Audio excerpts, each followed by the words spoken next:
že ahoj, som prišiel ako znal od Davida a David mi dal skúpich 5 minút, aby som to do seba dostal, takže sa budem snažiť to nejako dať dokopy. Teda ide o moje svedectvo, ako som sa dostal k Bohu. Raz som jednému človeku svedčil a hovoril som, aké má pre nás Pán zasľúbenia a on mi povedal, že no, tak tebe sa ľahko verí, keď už veríš. To je úplný paradox, do ktorého sa nedá vlastne dostať, pretože ja som tiež niekedy neveril. A teraz to načrtnem, musím sa to zhrnúť veľmi rýchlo. No, takže ja som chlapec, ktorý nie je z rodiny, kde by bolo náboženstvo nejakým spôsobom vôbec spomínané, čiže taká akoby úplná saláma voči tomu.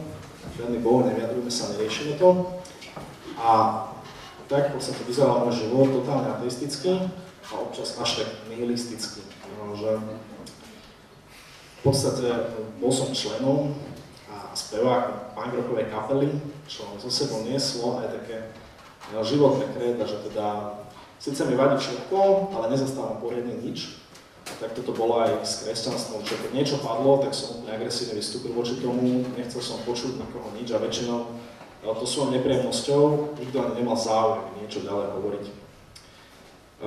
To by bolo ešte relatívne v pohode, že som mal problémy so sebou, ale tá horšia vec na tom je to, že som do hriechu ťahal druhých ľudí. Dneska už viem, že to je vec, ktorú si Boh dokázal otočiť, použiť to tak, že dneska ťahám ľudí k Bohu, ale predtým to vyzeralo asi tak, že je množstvo ľudí, ktorí prvýkrát sa opili, pretože som tam bol ja, pretože som ich nahováral. Množstvo ľudí, ktorí prvýkrát vyskúšali nejaké drogy, pretože som tam bol ja. No, keď to chcete vidieť na takom dobrom príklade, že ako ľudia prišli, keď som chcel, aby sa takéto niečo dialo, tak keď som oslavoval 20 rokov, tak na tej párty bolo asi 100 ľudí. To je úplne seriózne vážne. A všetci museli robiť tieto veci, pretože som vyvíjal nejaký nátlak. Oni sme samozrejme počasie aj chceli. Takže ten môj život spel veľmi zle.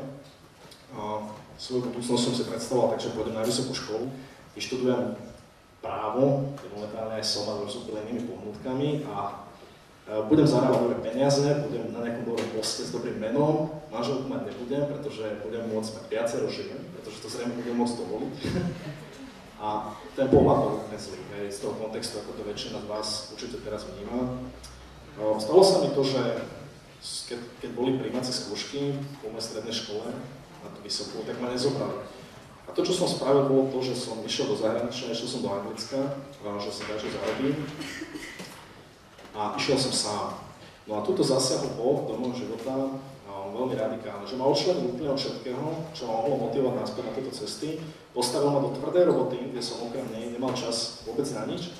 A ten hlavný aspekt toho je taký, že som býval v tzv. Sharehouse, to je domček, kde bývajú 6 rôznych ľudia naraz, ktorí sa väčšinou nepoznajú a sú tam za prácou.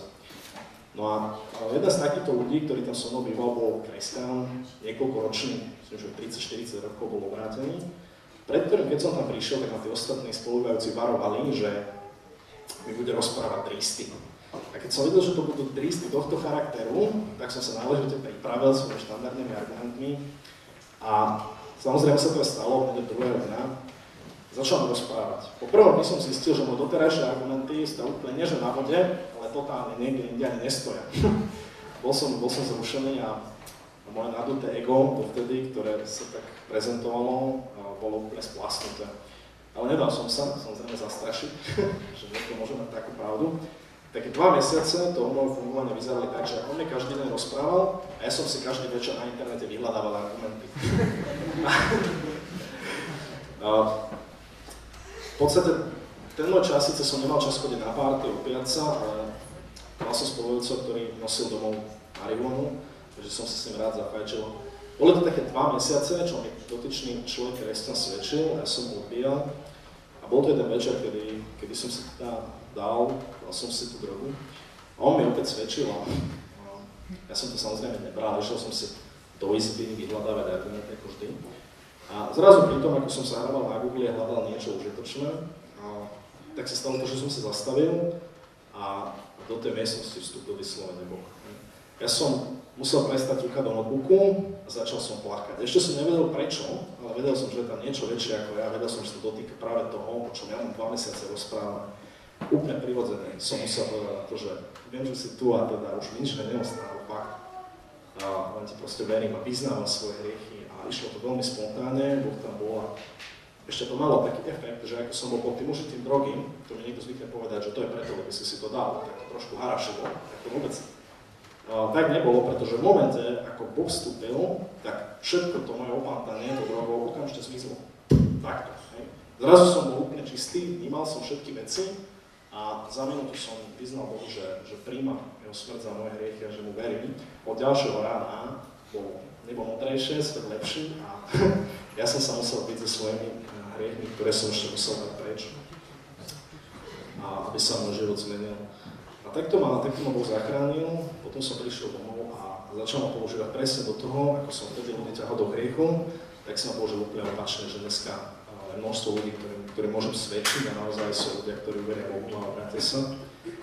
Takže Boh je skvelý, keď tu je niekto, kto ho ešte nepozná, tak vám hovorím, že nič lepšie nie je. Ja som ho poznať nechcel a Boh bol ešte k tomu taký gentleman, že sa mi dal poznať napriek tomu, že som vôbec nechcel. Nie, že som nevedel, či chcem, alebo nechcem. Takže Boh je úžasný. Chvála Bohu.